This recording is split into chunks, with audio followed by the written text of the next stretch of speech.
En Palacio Nacional, la presidenta Claudia Sheinbaum encabeza la reunión con titulares de las embajadas y consulados de nuestro país en todo el mundo, junto con el canciller Juan Ramón de la Fuente. Cerraron filas con miras a los retos diplomáticos que se avecinan. Que no se le haga tarde, con algunas excepciones, más de 24 millones de estudiantes de educación básica de todo el país retornan a las aulas esta mañana. Le diremos los estados en los que niñas y niños permanecerán aún en casa. El sistema de alertas y emergencias vía telefónica 911 cumple ya 8 años de prestar auxilio a la población en cualquier caso de siniestro. En la Ciudad de México se han brindado más de 61 millones de atenciones a diversas emergencias, con miles de vidas salvadas, y más de 4,000 elementos están permanentemente listos para apoyar a la ciudadanía. En el mundo, aún sin ser oficialmente presidente de Estados Unidos, Donald Trump ya unió a varios países, pero en su contra. Panamá, Dinamarca y Canadá le responden al próximo mandatario estadounidense ante las amenazas de apoderarse de sus territorios.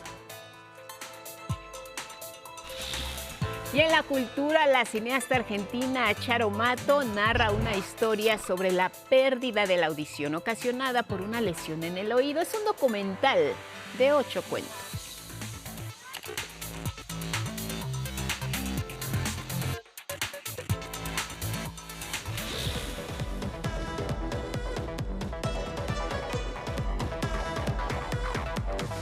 ¿Hacia dónde se dirigen estos dragones? Sí, a una competencia acrobática de danza en China. Es la de el león, es un símbolo tradicional de buena suerte en esta cultura. Se cree que la danza del león trae buena suerte y prosperidad al tiempo que aleja el mal y las malas vibras. Los colores amarillo, rojo, verde y morado se entrelazan para brindar lo mejor de la vida a los asistentes. La danza del león se realiza generalmente durante el Año Nuevo Chino y está directamente ligada a la práctica de las artes marciales, movimientos y desplazamientos necesarios en la danza de este animal para demostrar fortaleza y la disciplina que se requiere.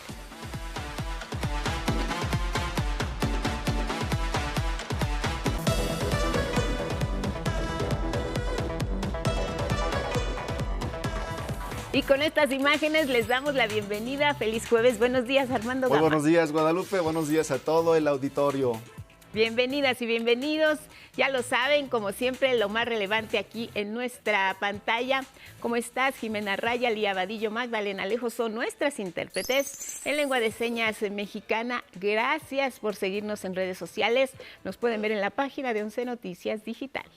También nos pueden escuchar a través de la emisora Radio IPN en el cuadrante 95.7 de su FM y puede acceder a nuestra página escaneando el código QR que aparece en su pantalla. Compártanos sus opiniones y comentarios, los leemos todos con el hashtag 11 Noticias. Su opinión, como siempre, es muy importante y la queremos agradecer. La pregunta muy oportuna: ¿cómo se están cuidando, Armando, frente a las bajas temperaturas? ¿Tú tienes alguna receta secreta por ahí? Pues el abrigo, simplemente. Claro. Y bueno, cuidarse, abrigarse, básicamente eso. Como las cebollitas, dicen, te vas quitando la ropa conforme pasa el día, se aumenta la temperatura. Gracias por sus respuestas, las estamos recibiendo y leyendo en nuestras redes sociales y más adelante les daremos lectura. Nos vamos directo con los detalles.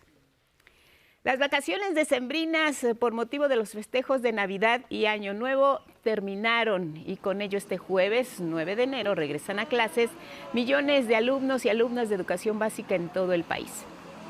Y miren, de acuerdo con la SEP, reanudan actividades cerca de 24 millones de estudiantes y 1.2 millones de maestras y maestros de más de 231.500 escuelas públicas y privadas de educación inicial, de preescolar, de primaria y de secundaria. Sin embargo, no todos van a retornar a las aulas el día de hoy. El lunes 13 de enero será el regreso a clases para los estados de Baja California y Guanajuato, ya que en comparación con el resto del país, el periodo de descanso invernal dio comienzo para ellos el 23 de diciembre. Donde las clases también se han aplazado es en Sonora debido a las bajas temperaturas a consecuencia del frente frío, todavía el número 21 y la presencia de la segunda tormenta invernal. Sin embargo, solo será esto por un día.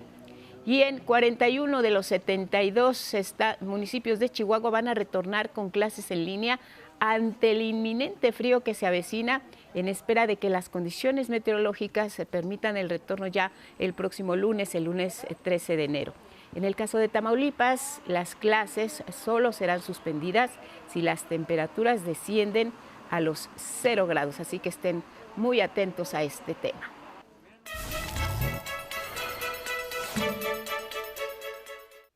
Y miren, precisamente para hablar sobre el operativo que se ha implementado en las calles de la Ciudad de México por este regreso a las aulas de los estudiantes, y también vamos a conversar sobre el 8º aniversario del 911. Siempre agradecemos la comunicación con el coordinador general del C5 aquí en la Ciudad de México, Salvador Guerrero Chiprés. Salvador, ¿cómo estás? Muy buenos días. Buenos días, Lupita. Pues muchas gracias por mencionar el aniversario del Sí. 911, su 8º aniversario, y por otra parte, qué importante es que haya pues un sistema, un programa y una voluntad política y gubernamental de cuidar el regreso a clases.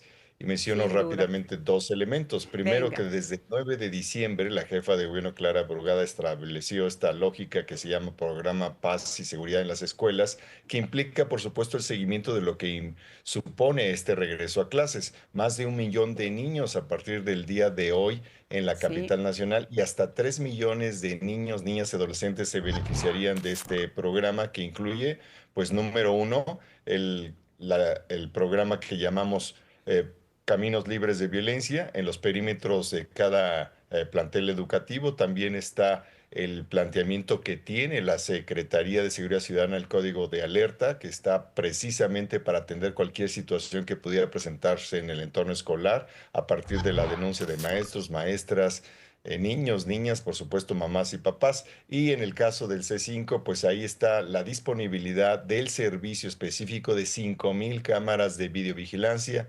Además, Lupita, de que a partir de este año vamos a iniciar el fortalecimiento del sistema en todas las escuelas, y vamos a empezar con 626 planteles educativos precisamente en este mismo trayecto para el cuidado de la seguridad y construcción de paz que acabo de mencionar, Claro, Lupita. 5,000 cámaras es muy importante, la ciudad está vigilada. ¿Qué ocurre en caso de una emergencia que pudiera presentarse? Que bueno, nunca sabemos los inconvenientes que se pueden llegar a presentar en este regreso a clases. ¿Cuál sería un operativo en caso de que se presentara una emergencia, Salvador, por parte del C5? Bueno, en principio ya hay un ecosistema de seguridad del cual forma parte el propio C5. El C5, además del sistema de videovigilancia, tiene 5 líneas de atención.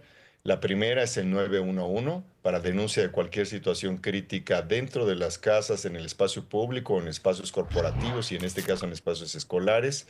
Está la línea 089 para cualquier tipo de denuncia, especialmente denuncia anónima de cualquier incidencia. Hay veces en que algún ciudadano o ciudadana no quiere revelar algunos elementos relacionados con algún tipo de agresión o amenaza. Ahí se puede reportar. Y también está, por supuesto, la línea asterisco 765 para los temas de violencia familiar y de género. Y lo menciono también porque en el contexto de una de las más frecuentes vulnerabilidades, que es el bullying, sea Claro. cibernético o sea material en los entornos escolares o a la salida de la escuela, esta frase tan importante y famosa que hay en todas las generaciones, en las primarias, en las secundarias. Ahí también está esta línea asterisco 765. La violencia familiar está a veces asociada con el bullying, sea el que la sufre o sea el que hace sufrir este tipo de violencia simbólica o verbal o inclusive física. También para eso están estas líneas de atención. Así que, de acuerdo a la gravedad o a la situación que se presente, está todo este ecosistema de seguridad, donde está, por supuesto, insisto, la Secretaría de Seguridad Ciudadana y todas las instituciones que participamos en el Gabinete de Seguridad, que inicia como todos los días a las 6:45 de la mañana, encabezado por la jefa de gobierno, Clara Brugada. Son las 6:16 en la hora del centro. Salvador, la gente se está preparando para salir. Algunas recomendaciones importantes que tengan que seguir los padres de familia y los pequeñitos que pues ya se están preparando para este primer día del año en las aulas.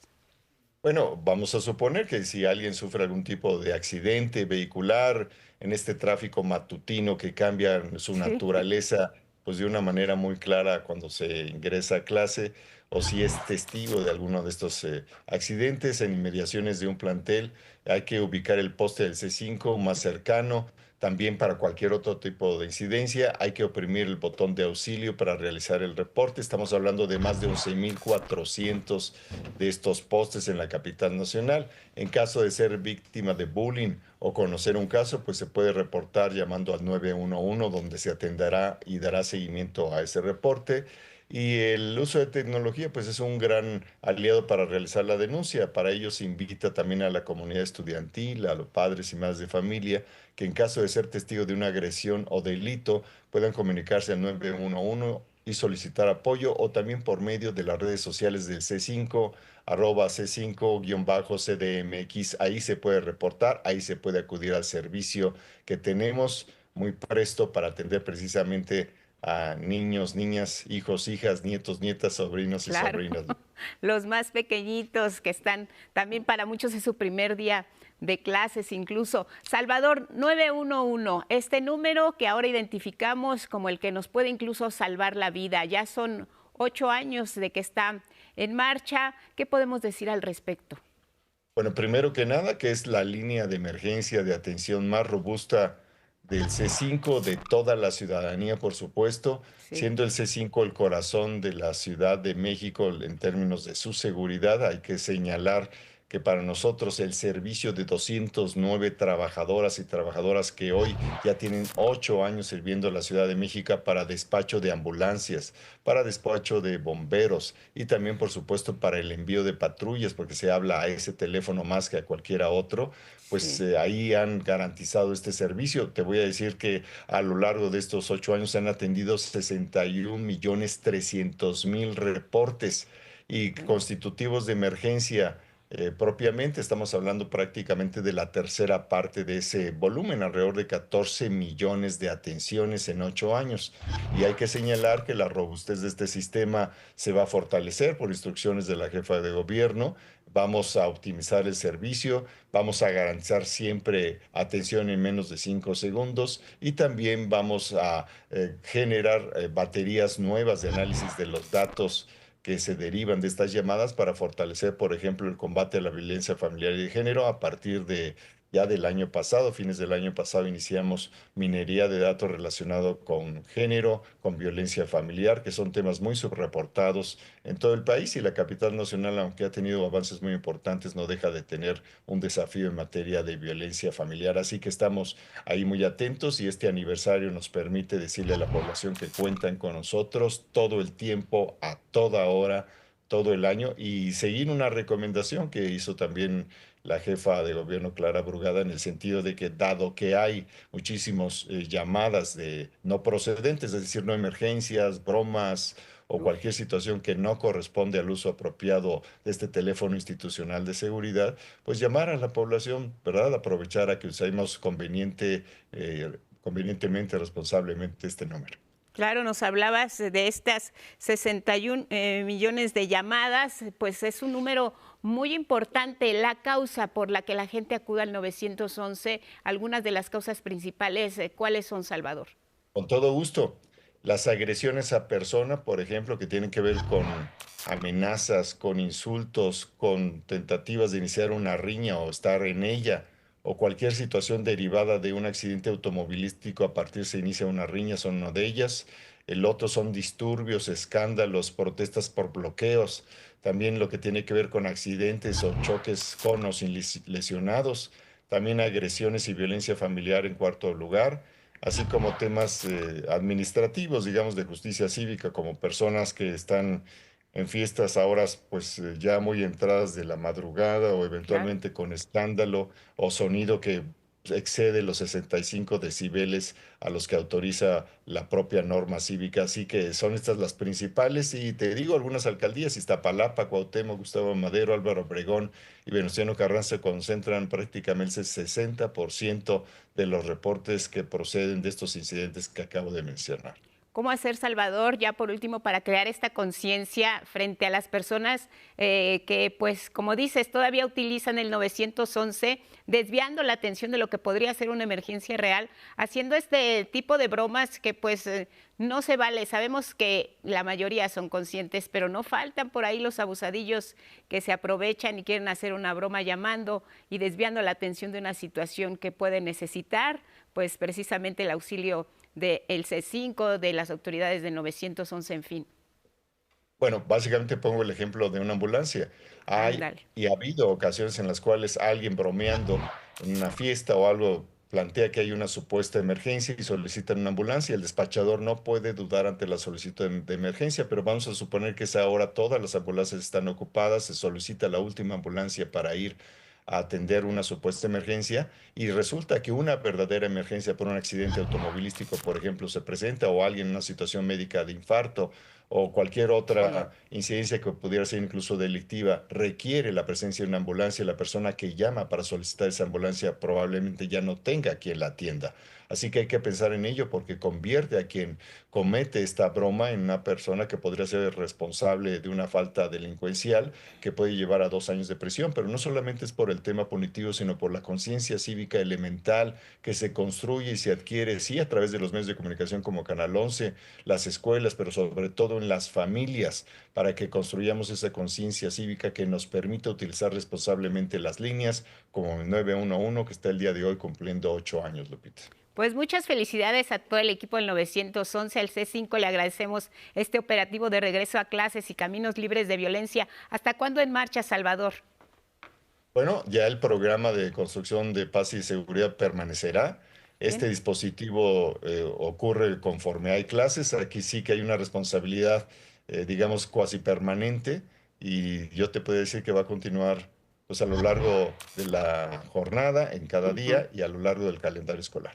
Salvador Guerrero Chiprés, coordinador general del C5 aquí en la Ciudad de México. Gracias, como siempre. Buenos días. Buenos días, Lupita. Hasta luego. Hasta pronto. Tenemos más información. Armando Gama.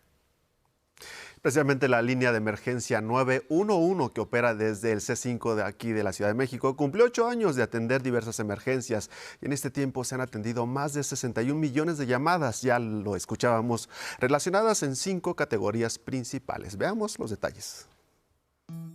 La línea de emergencia 911 celebra su 8º aniversario. Desde su creación, este servicio que opera desde el C5 de la Ciudad de México ha brindado más de 61 millones de atenciones a diversas emergencias. La jefa de gobierno de la Ciudad de México, Clara Brugada, reconoció el trabajo de quienes hacen funcionar este sistema. Que detrás de cada llamada hay un operador, hay una operadora que recuerda que en estos momentos de crisis la ciudad no está sola. Más de 61 millones de atenciones. Así que con ese dato decimos la importancia vital y fundamental que ocupa el 911 para la ciudad. Esta ciudad late al ritmo del 911. Los resultados obtenidos, dijo Clara Brugada, son una prueba de que la tecnología, el gobierno y ciudadanía pueden trabajar de manera coordinada.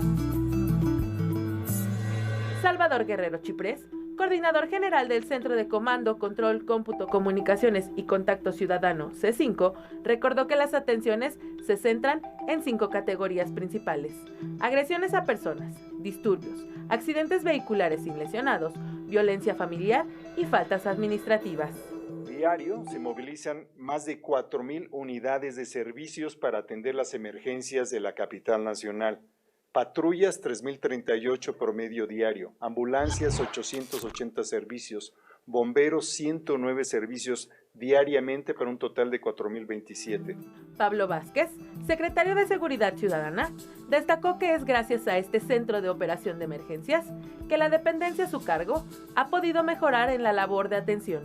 Gracias a las llamadas del 911 y a la posterior coordinación entre el C5 y los C2, hemos logrado en conjunto y con el apoyo y la coordinación de tener a 3.223, realizar 3.223 remisiones que se tradujeron en 4.471 detenciones en 2024, atender 1.112.017 atenciones, que incluyen desde luego atenciones a conductas delictivas o posibles conductas delictivas y también a elementos como faltas cívicas o emergencias médicas de atención prehospitalaria a través del ERUM.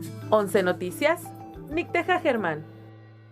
Y precisamente ya les compartíamos, ante las bajas temperaturas en distintas entidades, el retorno a las aulas se ha modificado. Se trata de cuidar la salud de las y los estudiantes en espera de que se puedan reincorporar el próximo lunes. En Sonora, por ejemplo, la Secretaría de Educación de la entidad suspendió clases en escuelas de nivel básico en 41 de los 72 municipios. De acuerdo con la Coordinación Estatal de Protección Civil, se esperan temperaturas inferiores a 15 grados bajo cero en algunas regiones. Y esto no es todo, habrá nevadas, también aguanieve. En el caso de Chihuahua, clases presenciales canceladas por frío, pero será a través de internet que se impartirán los cursos este 9 y 10 de enero. También se espera que vuelvan a las escuelas la próxima semana. Revisamos Nuevo León. El regreso a clases para este jueves es opcional, sujeto al criterio de los padres, debido, sí, también bajas temperaturas. Zacatecas. Las autoridades educativas han permitido que los centros educativos modifiquen los horarios de entrada a las escuelas y, de ser necesario, las clases se realizarán a distancia. Tómenlo en cuenta. El frío está presente. El frente número 21. Vamos a la pausa. Regresamos con más aquí en el 11 es Breve.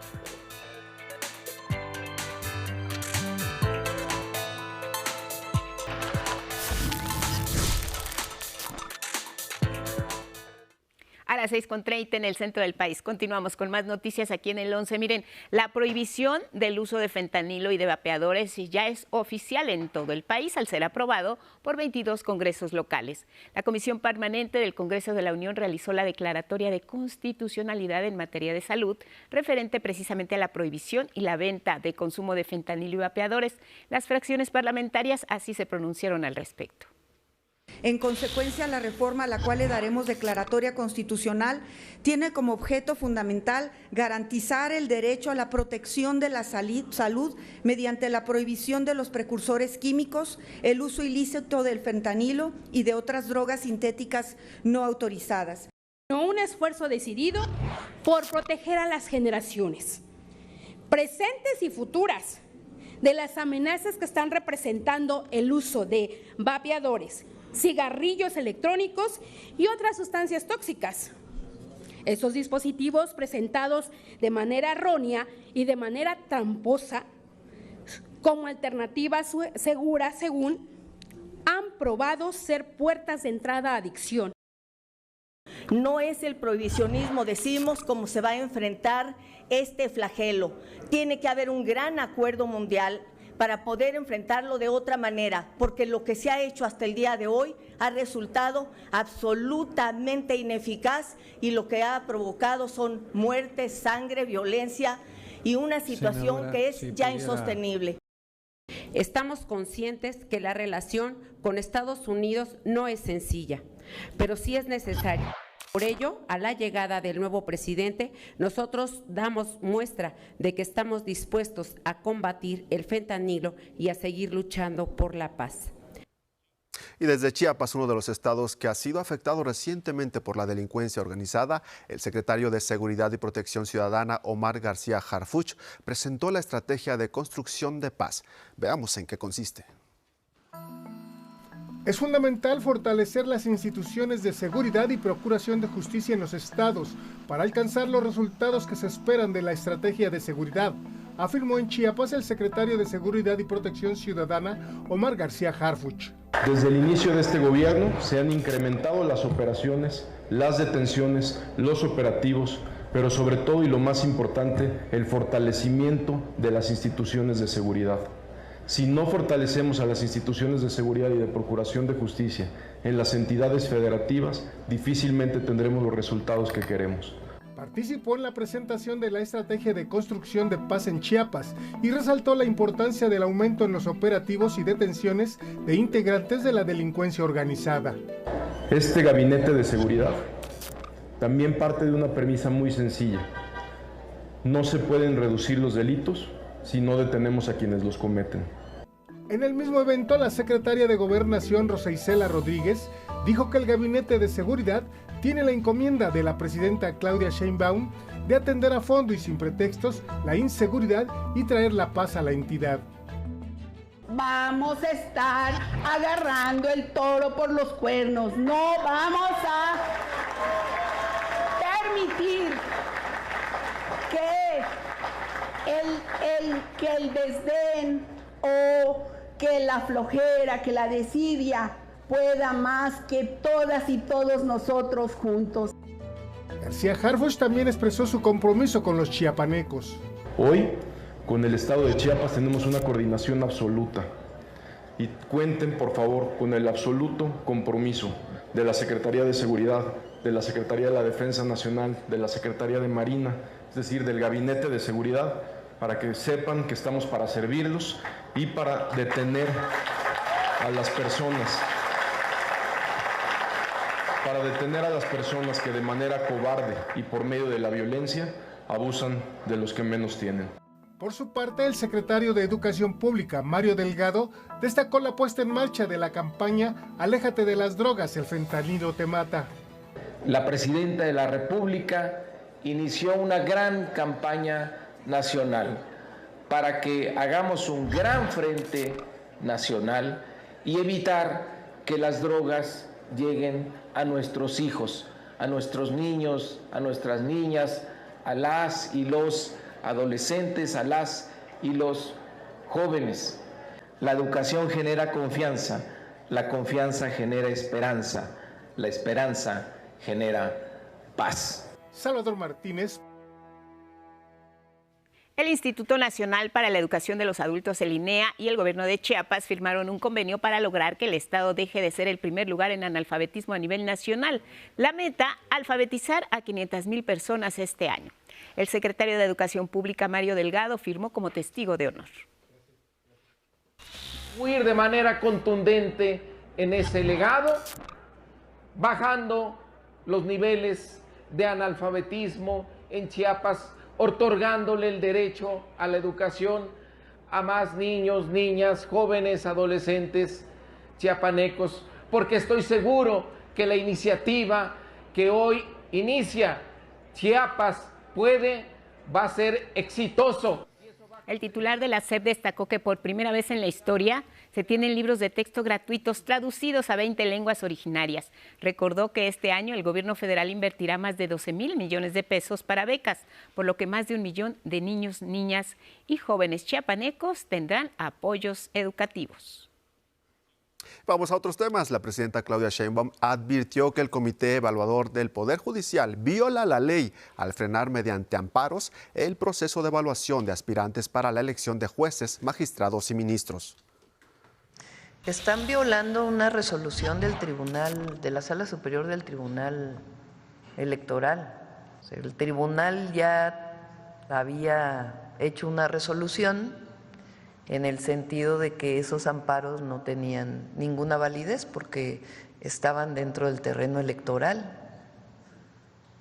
Entonces, el amparo pues no es procedente. Entonces, la Corte no tendría por qué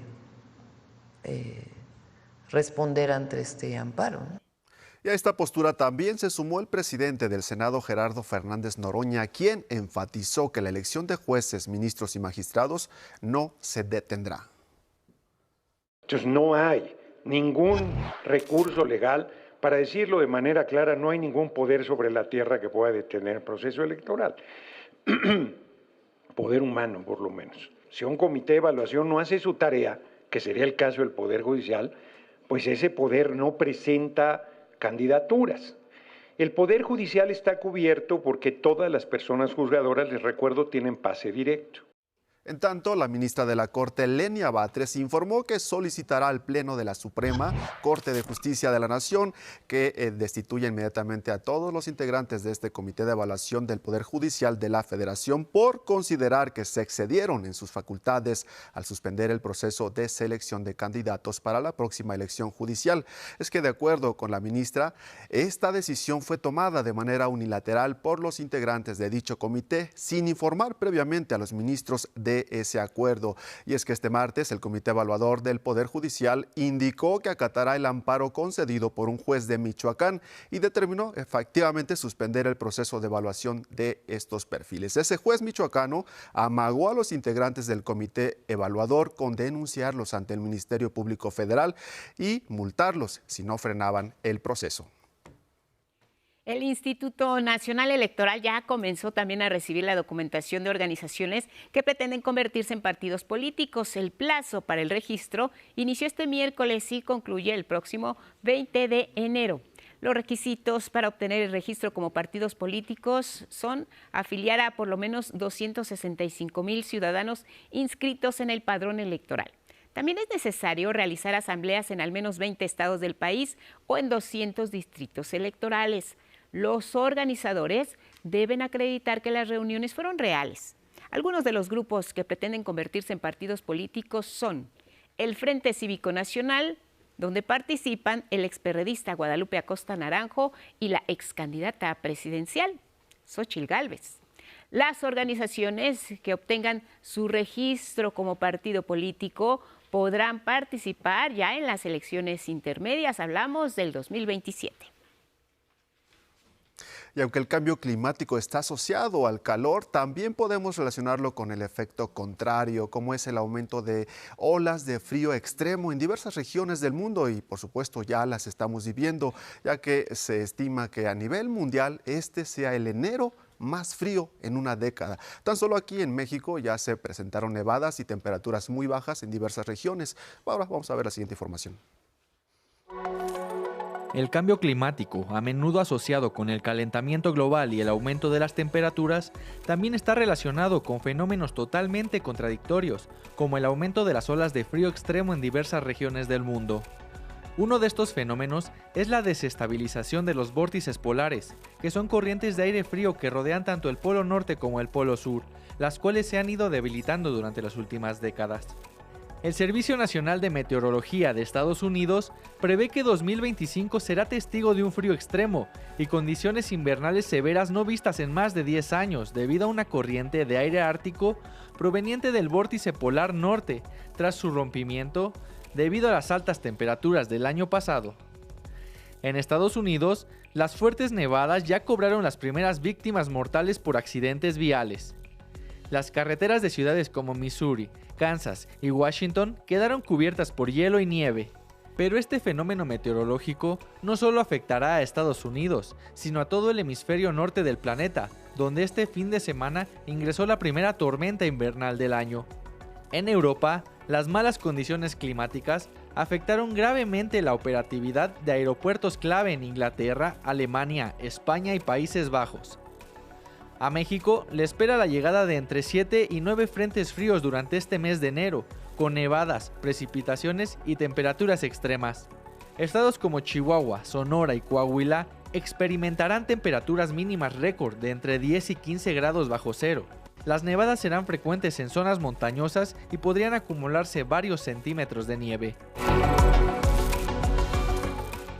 Tenemos más sobre el estado del tiempo. Bienvenido, Carlos Guevara Casas. Adelante. Buenos días.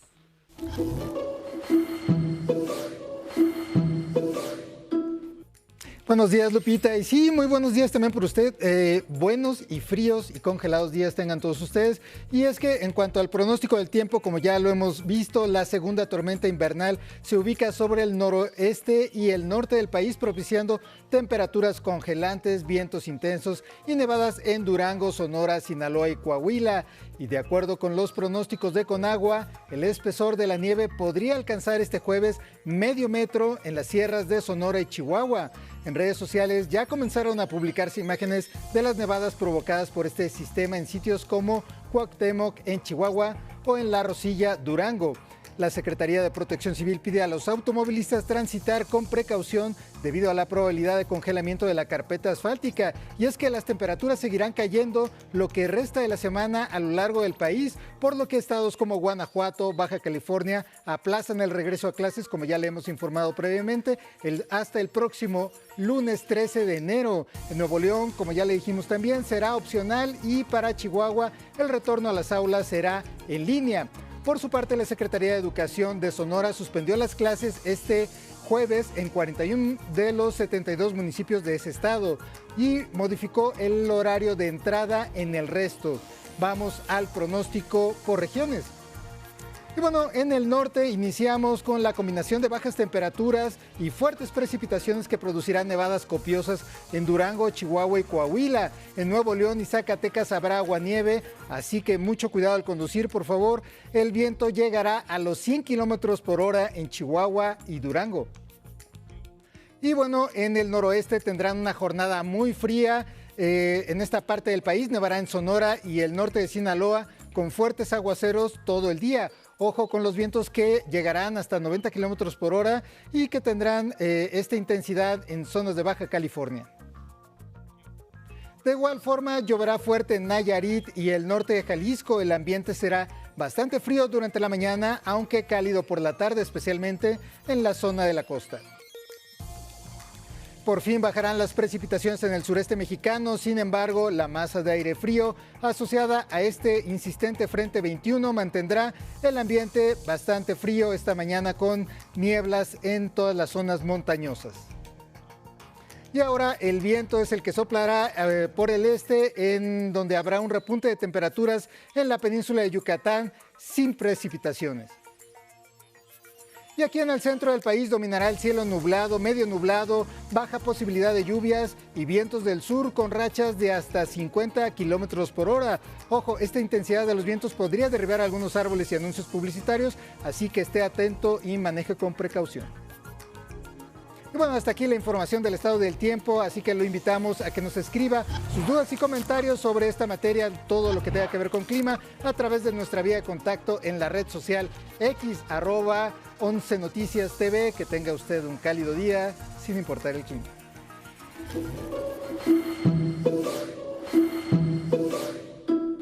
Igual para ti, muchas gracias, Carlos Guevara Casas, con el reporte del estado del tiempo. Miren, uno de los recintos más emblemáticos del centro histórico aquí en la Ciudad de México es sin duda el Templo de Santo Domingo. Mi compañera Gabriela Jiménez nos cuenta sobre la riqueza cultural que alberga y los trabajos que se realizaron para rehabilitarlo tras el sismo de 2017. La historia. En Santo Domingo había un reloj. No decía dónde, ni en qué parte, ni qué función tenía, sino solo decía que el reloj causaba molestias para los vecinos por las campanadas, porque cada hora sonaba. La ubicación de este reloj permaneció como desconocida hasta que los arquitectos Javier Olmos y Jesús Martínez intervinieron el Templo de Santo Domingo, como parte de los trabajos de reconstrucción de los edificios afectados por los sismos del 2017. Así, esta ventana en el tiempo fue encontrada cerca de la bóveda, una de las zonas más dañadas. Estos inmuebles que han tenido falta de mantenimiento han sufrido serias afectaciones con la ocurrencia de los sismos, principalmente de 2017, septiembre de 2017 y febrero de 2018. Las grietas se presentaban en todas las bóvedas de la nave principal, a partir de la cúpula hacia la portada del templo, la fachada principal. Esta losa estaba colapsada. Tú podías ver el cielo, teníamos unos boquetes enormes aquí que podías ver el cielo y por ahí entraba cantidad de agua, polvo, suciedad, animales, de todo. Entonces, si no lo hubiéramos intervenido, de verdad hubiera sido una pérdida muy lamentable que hubiéramos tenido. Su abandono significaba la pérdida de más de un relato vivo de nuestra historia. Tal es el caso del coro de Santo Domingo. En la ciudad, el único completo que tenemos. Ustedes se preguntarán, bueno, el de Catedral también. Sí, pero Catedral sufrió un incendio y ya no está completo como nosotros lo tenemos. Nosotros conservamos el coro pues completo, tanto la sillería como el fascistol, donde se ponen los libros corales que se usaban para la oración, tanto de la mañana, mediodía, media tarde, en la tarde y en la noche. El templo de Santo Domingo también alberga una de las obras más pulidas de Cristóbal de Villalpando, máximo exponente de la pintura barroca de la Nueva España. Se trata de la Lactación de Santo Domingo, cuadro que fue descubierto por accidente y la curiosidad de la historiadora Alejandra González Leiva.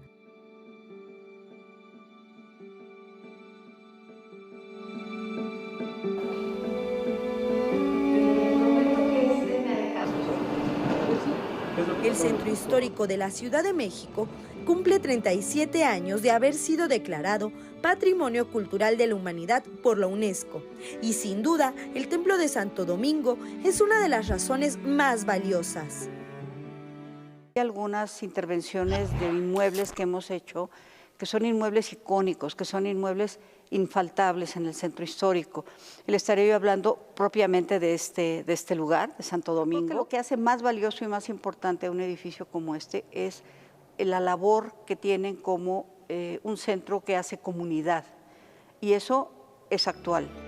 Con imágenes de Miguel Escobar, 11 Noticias, Gabriela Jiménez. Miguel de la Cruz, siempre bienvenido, buenos días.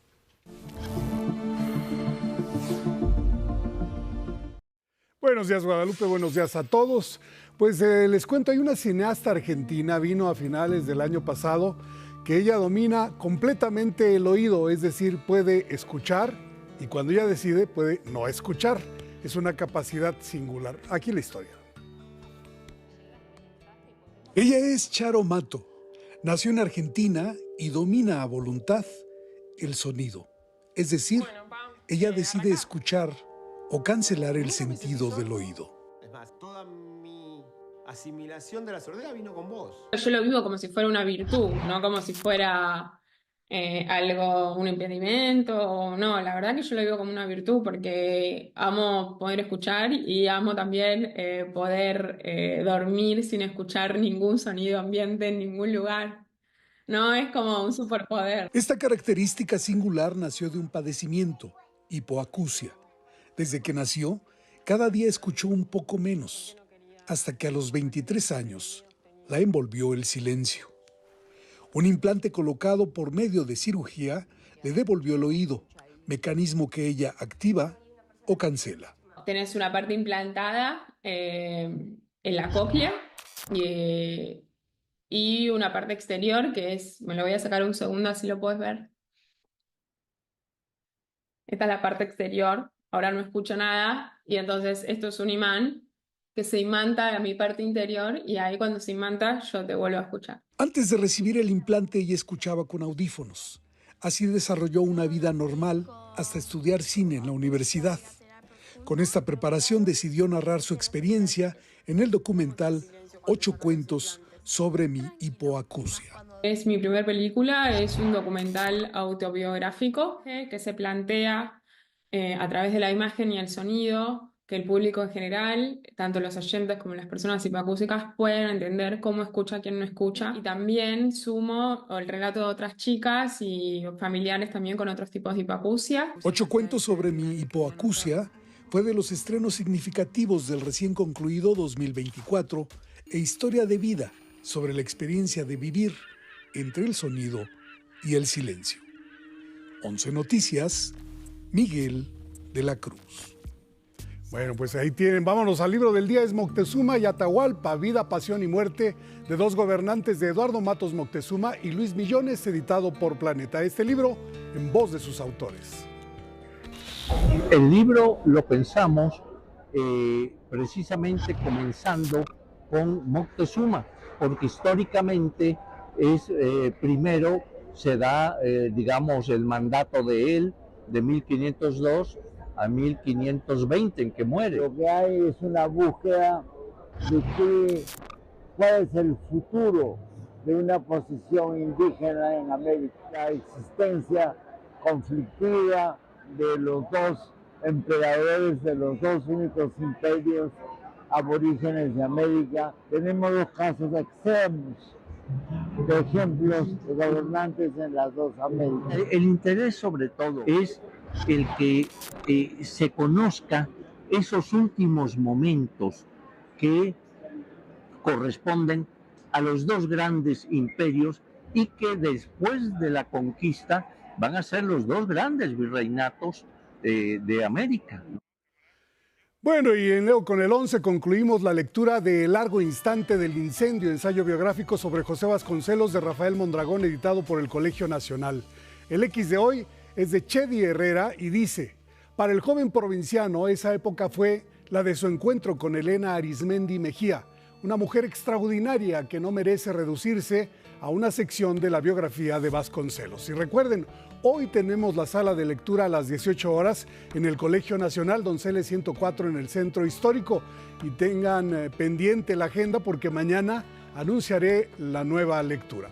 Bueno, hoy se cumplen 172 años de la partida del poeta español Juan Nicasio Gallego. En su honor, el poema del día, Oda 6, que en alguna parte dice: rasgando alegre el nebuloso velo, con sus dedos de rosa ufana vuelve primavera hermosa a dar vida al vergel, fulgor al cielo. Quien lo solicite lo comparto completo por X @MiguelD, solo la D, LA Cruz. Hasta aquí Cultura. Buenos días. Gracias, Miguel. Te vemos mañana para cerrar la semana. Muy buenos días. Vamos con información de seguridad. Hablemos de Guerrero. 12 personas presuntamente generadoras de violencia fueron detenidas en un operativo. Esto fue en la comunidad de Chichihualco, municipio de Leonardo Bravo.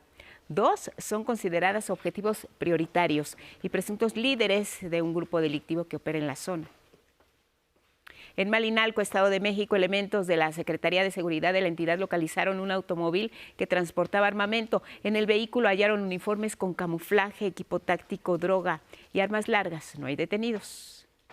En Cozoleacaque y Minatitlán, Veracruz, elementos de la Secretaría de Marina retiraron de la vía pública una red de 53 videocámaras. Habían sido instaladas por la delincuencia organizada y presuntamente eran utilizadas para monitorear a las autoridades y a bandas rivales.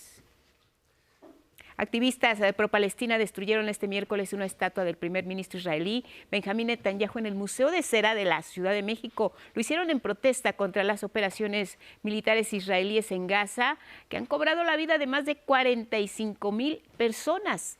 La Embajada de Israel en México condenó de manera enérgica este acto, lo calificó como pura violencia que no constituye un activismo legítimo. Vean nada más las imágenes. Samuel García, gobernador de Nuevo León, firmó el decreto de veto al aumento del impuesto predial del 30% que plantea el municipio de Monterrey y lo envió al Congreso del Estado para su análisis. Nos dimos cuenta que el 30% era genérico, pero había zonas donde podía llegar a subir 1,500%. Y eso sí no lo puedo permitir. Y que no se dé este atraco para las familias de Monterrey. No es justo, es excesivo. Y en San Luis Río Colorado, Sonora, en un operativo conjunto de la Agencia Ministerial de Investigación Criminal y la Secretaría de Marina Armada de México, se logró la captura de Jorge Alberto N., de 32 años, originario de Estados Unidos, esto por la posesión de varias dosis del narcótico conocido como cristal. Le recordamos que tenemos una pregunta del día. Las bajas temperaturas están en territorio nacional. ¿Qué están haciendo ustedes? ¿Qué medidas toman? ¿Cómo se cuidan frente a este termómetro que en el norte del país está marcando incluso bajo cero? Hay actividades que se han suspendido. En algunos municipios sabemos que el regreso a clases en algunos municipios de Sonora y también en Zacatecas se pospone hasta la próxima semana. Así que estén muy atentos los que regresan. Hoy abríguense muy bien. bien, que sea su primer día de clases, todo un éxito, que regresen con bien a casa. Nos vamos a ir a la pausa, regresamos con más noticias, analizaremos cuál es la respuesta de la presidenta Claudia Sheinbaum a las recientes declaraciones del presidente electo de Estados Unidos, Donald Trump. Volvemos con esta y otras noticias aquí en el 11.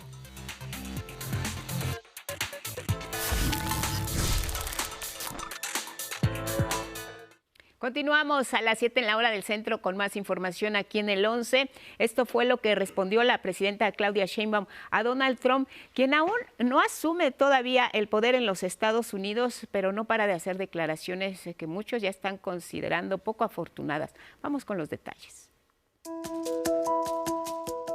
La presidenta Claudia Sheinbaum respondió a las palabras de Donald Trump, quien, fiel a su costumbre, volvió a plantear temas al aire, fuera de toda lógica diplomática.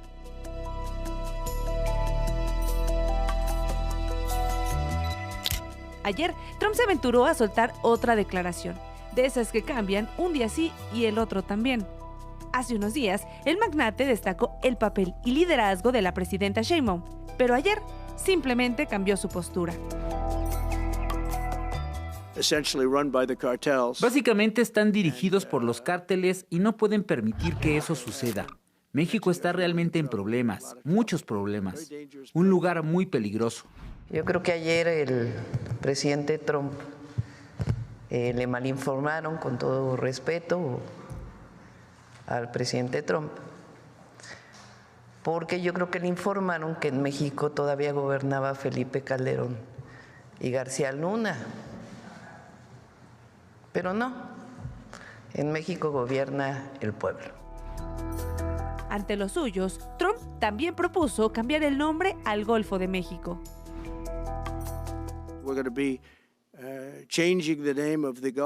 Vamos a cambiar el nombre del Golfo de México a Golfo de América. ¿Por qué no le llamamos América Mexicana? Se oye bonito, ¿no? ¿Verdad que sí? Desde 1607,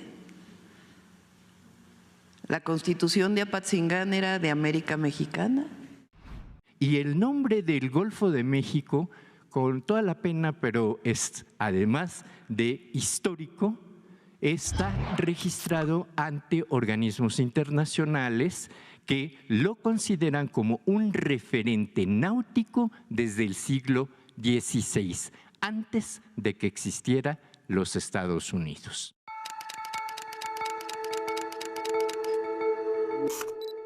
Y para evitar cualquier interpretación personal, la presidenta recordó que existe algo llamado derecho internacional, que precisamente establece las nociones mínimas de convivencia entre las naciones.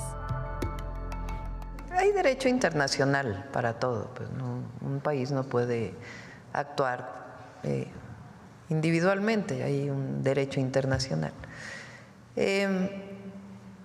Yo creo que hay que esperar también a que llegue el presidente Trump ya formalmente a la presidencia. Por eso mi mención el día de hoy, porque él habló del nombre. Nosotros también hablamos del nombre. Desde 1607 se llama América Mexicana, América del Norte.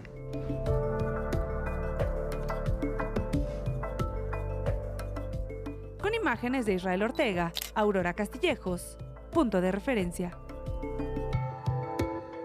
Entonces, vamos a llamarle América Mexicana. Se oye bonito, ¿no? También crece el grupo de líderes del sector tecnológico que busca acercarse al presidente electo de Estados Unidos, Donald Trump. Ahora es Mark Zuckerberg, dueño de Meta, que agrupa a Facebook, Instagram y WhatsApp, y pues quien canceló un programa de verificación de contenidos que había lanzado en 2016 justo en el contexto de la infodemia y las campañas de odio. Este programa permitía a terceros acreditados verificar y retirar información que no cumplía con criterios mínimos de veracidad, pero ahora Zuckerberg pues argumenta que quiere dar a sus casi 3.000 millones de usuarios mayor libertad de expresión. Las recientes elecciones también parecen un punto de inflexión cultural que nos llevan a volver a priorizar la libertad de expresión. Por eso vamos a volver a nuestras raíces y centrarnos en reducir los errores, simplificar nuestras políticas y restablecer la libertad de expresión en nuestras plataformas.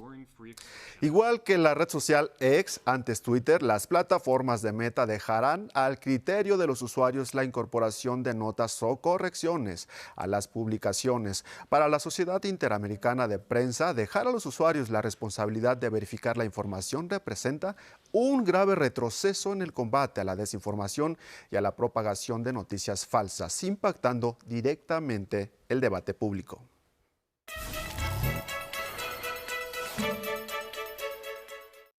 Y bueno, vamos a cambiar de tema para hablar de la generación beta. ¿Saben cuáles son sus características? Bueno, vamos a conversar esta mañana con el doctor en neurociencias, Eduardo Calixto, sobre el tema. Eduardo, ¿qué tal? Buenos días, doctor. ¿Cómo estás? Un gusto saludarte. Un privilegio y un gusto. Muy buenos días. Un honor estar aquí con ustedes. Cuéntanos, Eduardo Calixto, pues va a ser una generación conectada con inteligencia artificial, con el uso pues de todos estos dispositivos, una generación muy conectada pero desconectada de sí misma. ¿Cómo ves? Bueno, tenemos que reconocer que ya por estudios de amplias generaciones, el hecho de el aprender más rápido cierto tipo de elementos nos da y nos garantiza tener la proclividad de tener más memoria y tener áreas cerebrales más relacionadas con aspectos memorísticos. Tenemos que reconocer que en promedio cada 20 años está incrementando áreas cerebrales como el hipocampo y la corteza cerebral entre el 1, 0.5 y 1%. Esto garantiza que somos una especie que nos estamos adaptando. Esta generación que está naciendo el día, digamos, en este año, a partir del 2025, en controversia con respecto a mucho de lo que dicen algunos investigadores, indican que, pues sí, los niños van a crecer con una velocidad de comunicación más rápida y por obvias razones la información va a fluir, pero esto no indica que nos vayamos a ser más inteligentes o que las generaciones futuras sean más inteligentes. Probablemente organicen mejor desde el punto de vista memorístico cierto tipo de información, pero la inteligencia artificial no garantiza por sí solo un avance específico de esta especie a la que pertenecemos. Así que obliga muchísimo todo esto que estamos diciendo a cómo lo adaptamos. Y por otro lado, en términos generales, lo estamos viendo en ese momento, en la utilidad de un teléfono celular, que por momentos puede ser muy rápida, nos puede aislar.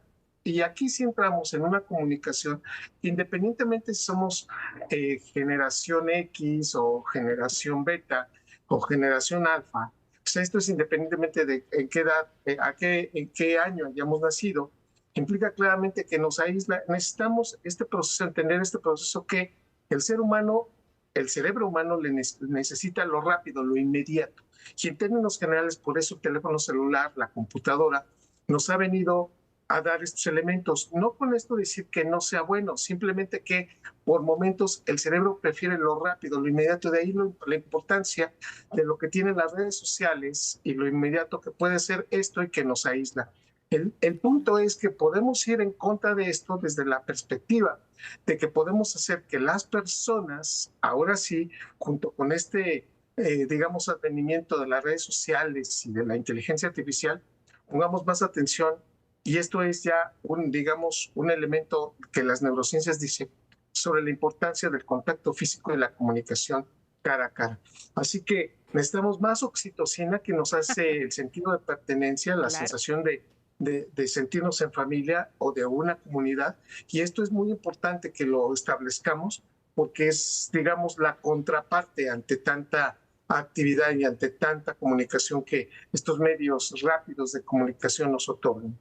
¿Qué hay de la búsqueda de esta perfección, de no hay margen de error, todo me lo resuelve la tecnología? ¿Qué pasa con la tolerancia a la frustración también, que es muy importante? Y cómo evitar caer en este mundo tan perfecto, cómo nos puede afectar nuestra conducta cuando no recibimos esa respuesta inmediata, como bien nos dices, doctor. La irritabilidad, Guadalupe, el proceso de sentirme molesto, de sentir que no estoy adaptándome inmediatamente a la circunstancia y que me genera un fenómeno de frustración o de sensación de no pertenencia. Esto es lo que tenemos que ir ahora con las nuevas generaciones y decirle, no podemos basar el sentir de tener a alguien junto a nosotros a través de una red social, sino de la comunicación directa que establece la voz humana. Si algo permite una mayor comunicación de redes neuronales, de mayor actividad de neuronas en el cerebro, es la voz humana, pero la voz humana hablada e interpretada por nuestra cara. Así que es un hecho que tenemos que dar una educación con respecto a la importancia de poder hablar con estas personas, de poder hablar en las siguientes generaciones físicamente, de hablarnos directamente de cara a cara y establecer que es un medio, aquí sí lo tenemos que subrayar, importante, de interacción, de comunicación, pero no de pertenencia. Las redes sociales, el ver videos, el escuchar un audio, porque esto, si bien puede ayudarnos a entender o a comunicarnos de alguna manera, a recibir una información más rápida, no va a significar un fenómeno de empatía. Así que es una dura tarea la que tenemos, tanto medios de comunicación como profesores, como aquellos que estemos capacitados para poder establecer esta comunicación, de la importancia del contacto físico y de la importancia de ser empático a través de la palabra. Claro. Y de sentirnos parte de un mundo, de una familia y de una sociedad, desde el punto de vista personalizado. Claro, a nivel cerebral, pues ya nos decías, vamos a tener el desarrollo de ciertas partes de la vivez que puede tener nuestra conexión neuronal frente a esta tecnología, con esta generación beta. Pero esta generación beta va a adolecer de que una parte de su cerebro se quede dormida por estar detonando más la otra. No sé si me explico, doctor, tú que sabes de estas cosas, cuéntanos cómo va a funcionar este cerebro de esta nueva generación beta. Sí, en la gran mayoría de los casos no hacemos una propensión para mejorar esta comunicación. Por un lado, vamos a generar una mayor comunicación del hipocampo, memoria a corto plazo, mediano plazo. Pero por otro lado, la interpretación de las emociones, la manera como estamos entendiendo incluso esta manera de comunicarnos ahorita, Guadalupe, tú y yo en este momento, que depende mucho de la prosodia, se va a perder o se puede disminuir. Entonces, por momentos yo puedo estarte expresando una información muy importante o algo que puede ser fundamental para ti o para mí, y que cualquiera de los dos no lo estemos, o yo dando la emoción o la empatía, o tú no estés reconociendo qué emoción es la que yo tengo. En consecuencia, este problema que hoy ya empieza a existir se llama alexitimia. Es el poco reconocimiento de la información, de la emoción que acompaña esto. Entonces, no es que sea anestesia, es que vamos a ir poco a poco disminuyendo la interpretación de emociones, y esto en una estructura que se llama giro del cíngulo va a ir cambiando la integración. Seguramente vamos a tener muy buena memoria, mucha adaptación de muchos conceptos, pero si no nos ponemos en este momento a enfatizar sobre las emociones, sobre la importancia que tenemos que tener como seres humanos de reconocimiento de las mismas, o sea, de las emociones en sí, podemos irnos haciendo insensibles, no ver, no leer, no interpretar estas emociones y por consecuencia tener esta incapacidad de interpretar esta emoción. En términos generales, en este momento una persona no se puede reír enfrente de alguien que está llorando.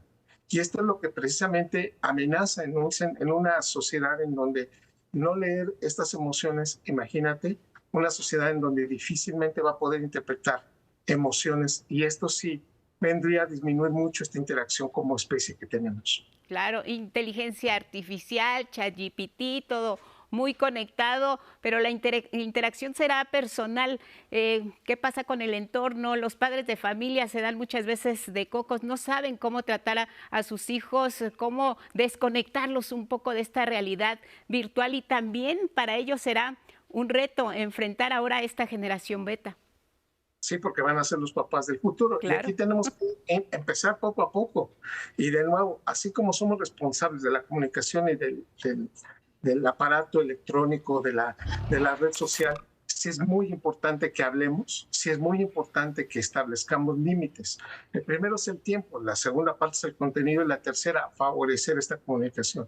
Entonces, representa todo un proceso de aprendizaje que muy bien se puede empezar desde hoy a decirles, necesitamos por cada 90 minutos de una interacción de red social, de teléfono celular, de computadora, por lo menos 20 minutos de comunicación, de interacción dinámica entre nosotros.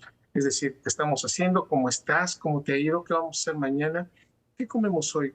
¿Cómo te quiero? ¿Cómo? Este tipo de integración son mis sentimientos, eres la persona importante, eres un alumno fundamental en la vida de este país, etcétera, etcétera. De tal manera que se va construyendo esto de una manera importante de reconocimiento de información, pero también de la persona en sí, que es aquí donde necesitamos que el cerebro tenga esa integración, una mayor capacidad de sentirse parte de una sociedad, pero también de importarnos lo que está pasando alrededor de nosotros. Eso es un aprendizaje que seguramente vamos a integrar en la primaria, en la secundaria, desde muy pequeños, para decir la importancia del contacto y de la comunicación humana. Claro, ¿y de qué otra manera podemos compensar? Otra idea, otra recomendación que nos puedas hacer. Ya nos decías, pues esto de el descanso es muy oportuno después de hora y media frente a la tecnología. ¿Qué otra idea podemos implementar en nuestra vida cotidiana para desconectarnos un poco de esta parte y también alimentar pues lo que son nuestras emociones, nuestro bienestar, nuestra salud mental? Sí, la primera parte es hablarnos por nuestro nombre, Guadalupe. O sea, así como tú me dices, Eduardo, Guadalupe, imagínate esa comunicación directa. Si algo comunica al cerebro es personalizar la información. El segundo punto es de conocer la emoción que tengo. Estoy enojado, o estoy molesto, estoy feliz. Y con eso entender cuál es el motivo de la emoción que tenemos enfrente. No podemos seguir una comunicación diciendo, ¿estará enojado? Lo que dije realmente molestó. Tenemos que tener la certidumbre de la emoción que estamos manejando. Tercer punto es interesarse por la información, por la veracidad y por la condición que está la otra persona. Siempre darle 5 minutos a cada persona que conocemos para hablar independientemente del motivo por el cual estamos reunidos, si es del trabajo, la escuela o la familia, y así viceversa. Estar reconociéndonos y entonces entender que es una persona y es importante para nosotros, y decirlo, y esto lo subrayo, decir la importancia que tiene esa persona, eso motiva muchísimo esta comunicación. Y finalmente, sentirnos parte de un grupo, de una familia, e integrarnos. Paradójicamente, siempre vamos a mejorar mucho la comunicación cuando tenemos un enemigo en común. Pues no necesitamos un enemigo común para decir, somos amigos, somos familia, y podemos hacer proyectos en conjunto. Esta sensación de sentir que alguien me ayuda y que me va a hacer, más, amable este futuro, tal vez por momentos inciertos, esta incertidumbre, y sentirme con alguien, si estoy enfermo, sentir que le preocupo a alguien o que está junto a mí ante la recuperación de mi salud, es fundamental para la recuperación de todo esto, y saber que podemos, de nuevo, tener el chat GPT, tener la inteligencia artificial, el que nos leen un libro, el que escuchamos algo, pero sin dejar de lado la importancia de las personas que están a nuestro lado. Claro, esta generación beta conecta con el título de uno de tus libros, Cerebro Perfecto Imperfecto, doctor Eduardo Calixto. Sí, fíjate que sí, tenemos un hermoso cerebro que lo podemos ser siempre perfectible, pero que desafortunadamente a veces cometemos algún tipo de situaciones o condiciones, Guadalupe, pero en términos generales aprendemos y de verdad aprendemos muy bien. Simplemente es cuestión de poner atención en los detalles y saber motivarnos para hacer el cambio. Si no sabemos por qué tendríamos que hacer un cambio, nos cuesta más trabajo. E independientemente si hay un trastorno o no, siempre es importante saber acercarnos a la persona, y con la amabilidad y con la prosodia adecuada, sí podemos inducir cambios. De cada uno de nosotros puede ser diferente, pero de que podemos inducirlo, lo podemos hacer. Claro, pues muchas gracias por la plática, por la conversación. Siempre aprendemos mucho de ti, doctor en neurociencias Eduardo Calixto. Fuerte abrazo y que sea un gran año este 2025. Muchas gracias y te leemos. Gracias, Guadalupe. Un abrazo para todos. Hasta pronto. Hasta pronto. Muchas gracias. Pues ahí está la explicación de un experto en neurociencias sobre esta generación beta. La entrevista se queda en nuestras redes para que la puedan volver a escuchar. Tenemos más, Armando Gama. Así es, y en más temas de tecnología, ¿qué significa eliminar los candados de verificación de datos de información de la plataforma Meta? ¿Qué pretende Mark Zuckerberg con esta medida? Esto le preguntamos a Julián Macías, fundador de Pandemia Digital. El especialista recuerda que no es la primera vez que el fundador de Facebook beneficia a Donald Trump. El antecedente más cercano pues, es la elección presidencial de Estados Unidos en 2016.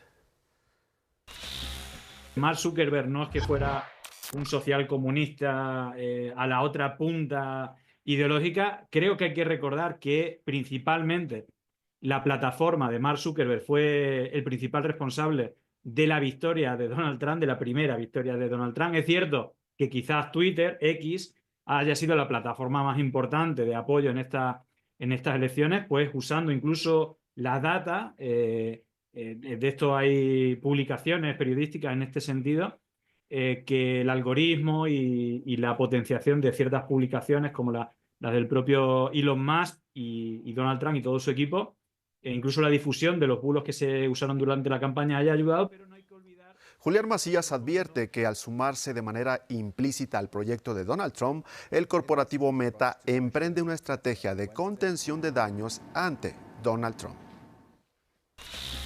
Mark Zuckerberg no es ningún idiota, no es ningún tonto. Él lleva muchos años al frente de la compañía, también cuando ayudó en la primera elección que ganó a Donald Trump. Creo que él intuye que esta legislatura de Donald Trump va a ir a hierro, es decir, no va a hacer ningún tipo de concesión al que vea como enemigo, y él se ha adelantado, pues básicamente siendo un aliado y diciendo incluso que va a imitar a las medidas que toma la plataforma Twitter, que no hay que olvidar que son notas de la comunidad que son creadas por los propios usuarios, que muchas veces están polarizados por esas noticias que son más visibles, por lo menos en Twitter es así. Todo pinta que va a ir por esa dirección y que, bueno, pues él como empresario también intuye qué es lo que más le interesa a su compañía si no quiere ser perjudicada y aparte por alguien que no toma decisiones racionales, sino alguien que puede intentar acabar con una empresa si la ve enemiga, ¿no? Entonces, bueno, ahora que va a tener poder de nuevo Donald Trump y Elon Musk, pues prefiere alinearse con ellos. Y pues al final del día, quienes podrían resultar más beneficiados al cancelar la verificación de datos en Meta son los grupos conservadores y antiderechos, reconoce Julián Macías. Si se van a hacer cambios, van a ir orientados precisamente a modificar la forma de pensar y de informarse de la mayoría de gente con unos objetivos que tienen que ver precisamente con los que toman estas decisiones. Y en este caso parece que Mark Zuckerberg se quiere alinear con Donald Trump y con Elon Musk, y creo que a día de hoy es bastante evidente cuáles son las intenciones y el poco apego que se tiene a la democracia, al interés de la mayoría, sino a los intereses de una minoría, de una élite, que tiene unos intereses y una agenda diferentes a lo que son los intereses para la mayoría, y que sí, en algunos casos puede ser la reducción de derechos. Y otra situación que preocupa son las políticas migratorias que implementará. Por ello, el presidente del Senado, Gerardo Fernández Noroña, respaldó a la presidenta Claudia Sheinbaum. Exigió a Donald Trump que respete los derechos de millones de mexicanos que residen en Estados Unidos. Una vez más llamo al gobierno de Estados Unidos, que iniciará en breve sus funciones, a modificar su conducta política y a honrar la grandeza de su patria. Lo llamo a instrumentar una política migratoria que reconozca la ciudadanía a millones de seres humanos de las más diversas nacionalidades del mundo que por décadas han acreditado el amor a los Estados Unidos y lo han hecho de la manera que ustedes más valoran, dándole a su gobierno miles de millones de dólares en contribuciones tanto impositivas como de convicción y generosidad. Fernández Noroña dijo que la política que pretende aplicar el presidente electo de Estados Unidos es una forma de racismo institucional que contradice la historia de su propio país. Es una pena que en pleno siglo XXI sigan existiendo personas que promuevan el racismo, pero es mucho peor que seres humanos que tendrán el enorme honor y la enorme responsabilidad de encabezar a su país desde el gobierno, las promuevan y las hagan del racismo políticas públicas. Es inconcebible. Es por ello que la presidenta Claudia Sheinbaum Pardo se reunió en Palacio Nacional con titulares de las embajadas y consulados de nuestro país, quienes cerraron filas ante la llegada de Donald Trump a la Casa Blanca y su constante amenaza de una deportación masiva de connacionales. En sus redes sociales, la mandataria federal escribió: encabezamos en Palacio Nacional la reunión de titulares de embajadas y consulados 2025 en compañía del canciller Juan Ramón de la Fuente. Nuestros hermanos y nuestras hermanas migrantes migrantes tienen todo el apoyo. Hablamos de la autoridad moral que tiene hoy México ante el mundo. Esta publicación muestra una fotografía que refleja la unidad y el compromiso de nuestros representantes en todo el mundo por la causa migrante. Y antes de esta reunión, Esteban Moctezuma, embajador de México allá en Estados Unidos, se enfatizó que las y los migrantes no están solos.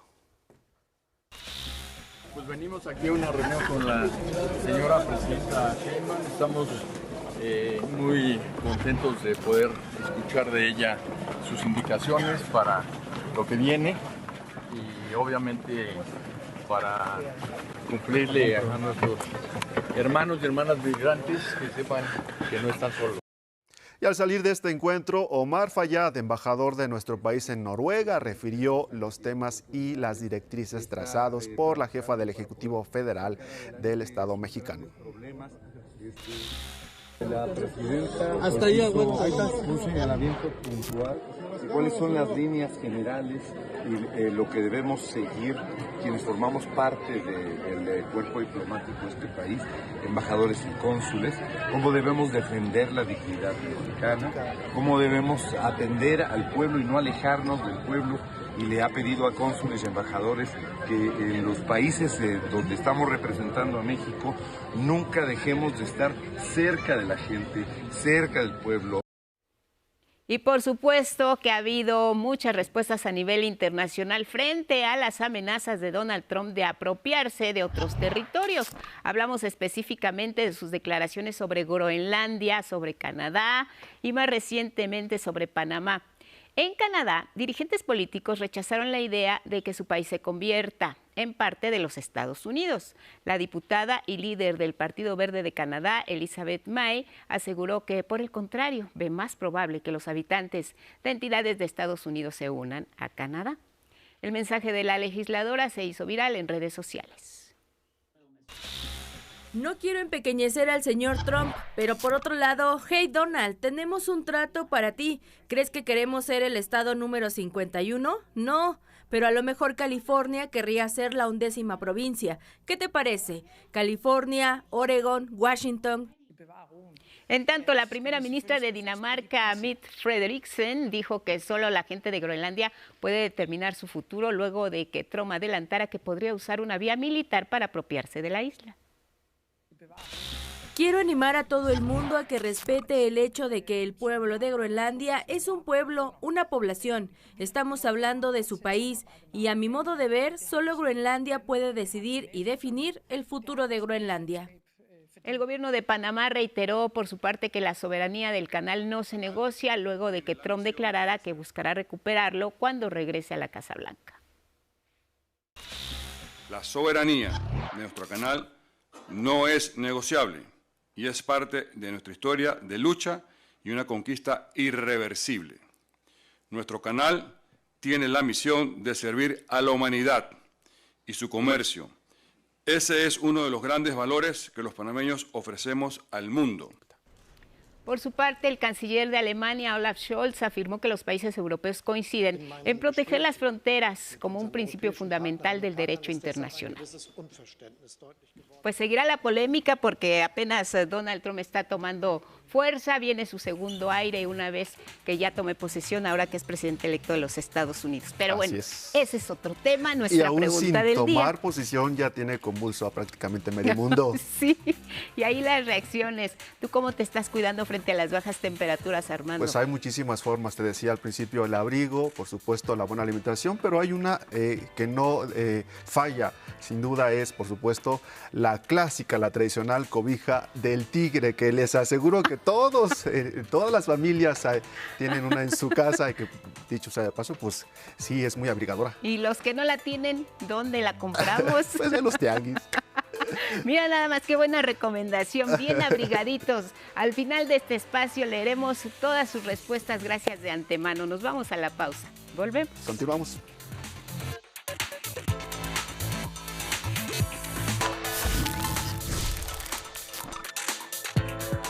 Siete con 32 en la hora del centro. Tenemos más información en 11 Noticias desde Palacio Nacional. Regresamos al estudio para compartirles sus respuestas de cómo se preparan precisamente para las bajas temperaturas. Armando. Así es, y muchas respuestas, por supuesto. Por ejemplo, Yoko Sanz nos dice que ella come pues mucha fruta de temporada, por ejemplo, mucho limón. Muy bien por ella. Y además tenemos otra respuesta. Rubén González, comer mucha naranja. También se suma a Berta, aumentar las defensas, abrigarse adecuadamente para estos climas invernales. Saludos a Veracruz también. Mari Carmen Salinas dice que se alimenta sanamente y se abriga también muy bien y evita cambios bruscos de temperatura. Eso. Leticia Díaz, bien abrigada, bebidas calientes al despertar y antes de dormir. Así es. Guadalupe Enrique Sánchez nos dice que se abriga también muy bien y toma muchos tés caseros. También agradecemos sus respuestas en Twitter. La mayoría, el 80%, con ropa abrigadora y alimentos con vitamina C. En su consumo el 20%. Gracias, Armando. Cuidar a las mascotas, muy importante también, Guadalupe. Claro, nos vemos. Nos despedimos. Pronto. Nos vemos pronto. Muy buenos días. Hasta mañana.